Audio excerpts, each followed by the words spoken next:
Hello, how are you? All right, let's see if this actually is going to work. Hopefully. All right. Good afternoon. How are you? My name is Jen, and I'm from practicalbydefault.com, solutions for the working homeschool mom. So we're ending a month, and I kind of wanted to talk about schedules and planners and all that fun stuff. So I would love to know how you guys get ready for a new month. One of the things that I find as a working homeschool mom, because there are so many different things to fit into a month, we all have the same set amount of hours or days in the week, that it can be hard to fit everything in. And so I kind of wanted to talk about, because a lot of people ask me, what planner do you use? What system do you use? What do you find really works for you? And the short answer is, it depends. I have gone from using 7 different planners all the way down to one planner. And now I use kind of a mix of sorts. So a lot of people want to know, why did you do that? Why didn't you stick with just one? Or because that sounds so much easier, right? So at the end of the month, I like to sit down, and the first thing I do is I print out a calendar for the next coming month. And I just go online. This is it here. You can actually see where this one's from. towncalendars.com. It's a free printable calendar. So this is the first thing that I do near the end of the month. So you can tell when this video was taken. I print off a paper calendar and I give one to each of the kids, and we have like a meeting at the table. So we get our coffees and our hot chocolate and our whatevers, and we sit. And we pull out our planners and we pull out our favorite pens. And what I do is I like to sit down and kind of decide, what does our schedule look like coming up? How is it changing from our last month? So as your life moves through different seasons, you'll find things, maybe especially if your kids are involved in sports or extracurricular activities, you'll notice that your schedule will get really, really busy, really full. And so certain things need to move to make room for that. And then there might be periods where in the winter, say, you're not outside as much, you're not doing as many sports-related activities, and so you may feel like you have more time, and so it's more looser. You can kind of fit into a schedule and really stick to it. So I always tell people that personally, I like to sit down once a month, usually near the end of the month, reevaluate the past 4 weeks and say, okay, what's working? And I'll ask the kids. My children are older, so they really like having an input. They like saying, yeah, this worked, or no, this didn't work at all, or, I need more time for certain subjects, or I need. So this is something that we have found has worked for us. Hopefully you guys can hear me. If you can't, though, please just let me know. Okay, so after we print this out and we kind of sit down, so we looked at last month. Now moving into the next month, the children are going to be involved in volunteer work, so we have to adjust our school schedule. Because we don't have to hit 180 days where I am, we can move that around a bit. So next month, they're going to be doing 3 full days of school and 2 days off, because one will be involved in volunteer work, which of course we know they will be learning, but they won't be doing their formal lessons. So they won't be sitting down and doing their math and history and whatever. So that's what I like to do. So that's the first thing that we usually put on the schedule. Of course, with this calendar, I'll fill in my work dates, because I also work outside the home, and those are not as flexible. I also have free jobs at home. And so at-home jobs can be kind of flexible. I have my list of things that I need to do, and as long as I get them done, that's all that matters. So I went from having 7 different planners. And so a lot of people are like, oh, how did you do that? It was tough, but during that season of my time, that's what I felt I needed to be organized to get everything done. So each of my kids had a pull-away planner. It was a day planner, like a weekly planner where they could just rip off the sheets. And I had a business planner. I had a work planner, so I had a schedule for each of my jobs. And then I had, grocery lists and chore lists and all that jazz. And I did find that there was one online planner that can handle it all. And so when people come to me and they say, what planner are you using? Or I'll ask them, do you want an online planner? Do you want an offline planner? What's going to work for your life? And there is one online planner that really does have the capability to handle it all. We've tested it. We used it for a season when it worked for us, and I'll explain why I don't use it anymore for all the things. And that's Homeschool Planet. So Homeschool Planet has the capability of handling, work schedules, chores, school schedules, notes. You can access it on your computer, you can access it on your phone, you can access it on your tablet, you can print things. It's great. And it was wonderful when it worked. My kids loved it, and then they didn't. And so that's something that, as a working homeschool mom, you have to be aware of. Using something, even if it's a curriculum, use it until it stops working. And when we get to that spot where it stops working, we need to reevaluate and find something else. And that can be hard, especially when it's something like you're like, oh, finally answered everything I needed it to do, and it doesn't do it anymore. So we discovered that one of my children would check it in the email, look at the list, do them, but not check it off. And because I was doing the same thing, at the end of the month, I would go and there'd be pages and pages of notifications saying, this wasn't done, what do you want me to do with it? And, that wasn't really an issue, except then I would go and I talk to them and I'm like, what do you prefer? What works better? And they like a paper tearaway planner. So we're back to using those.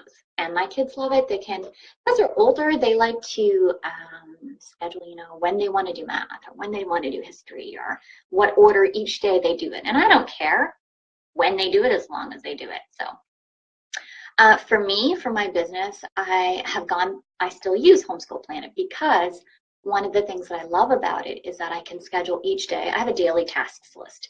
And every day it gives me the reminder and it pops up in my email and I click on it and go straight to the links that I need to in order to do that.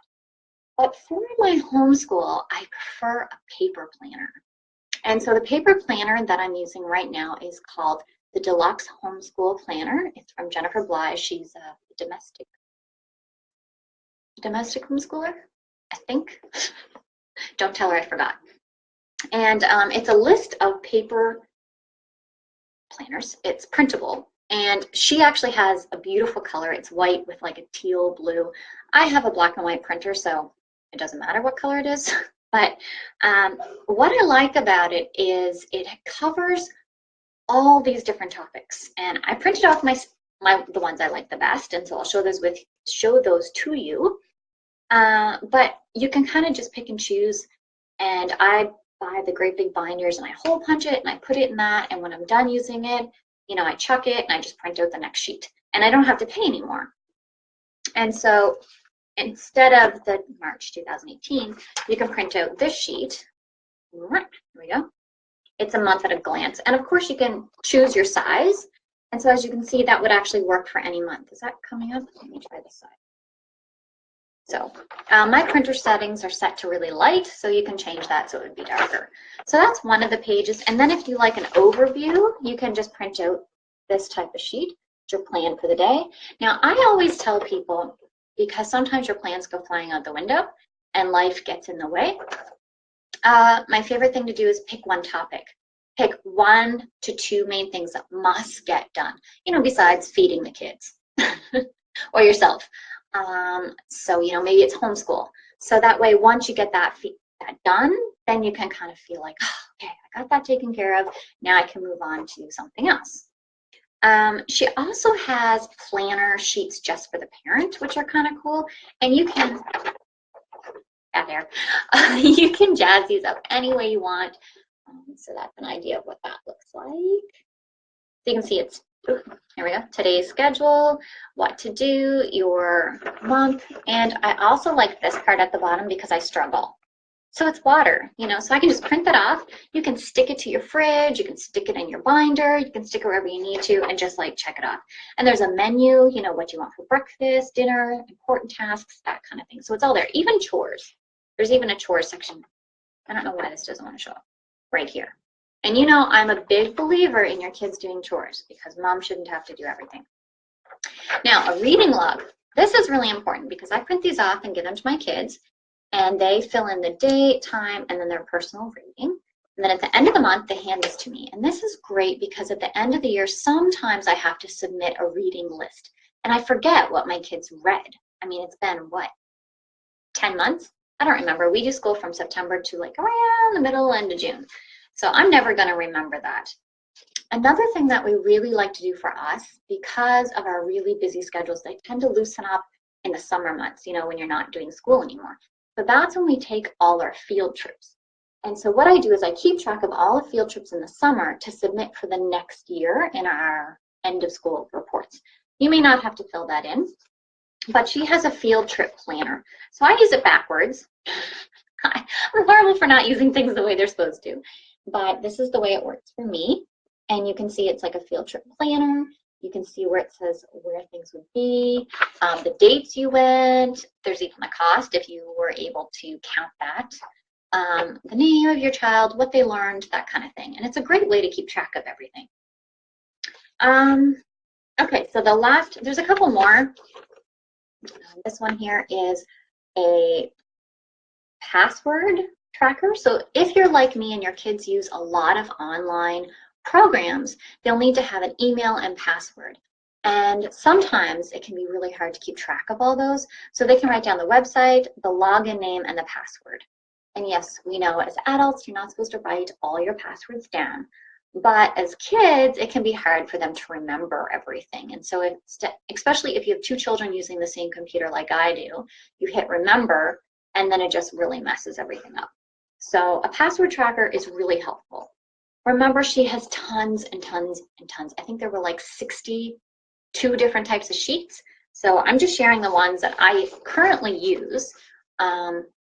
And why I use a paper planner is because sometimes I like to feel, I like to see, I like to cross things off.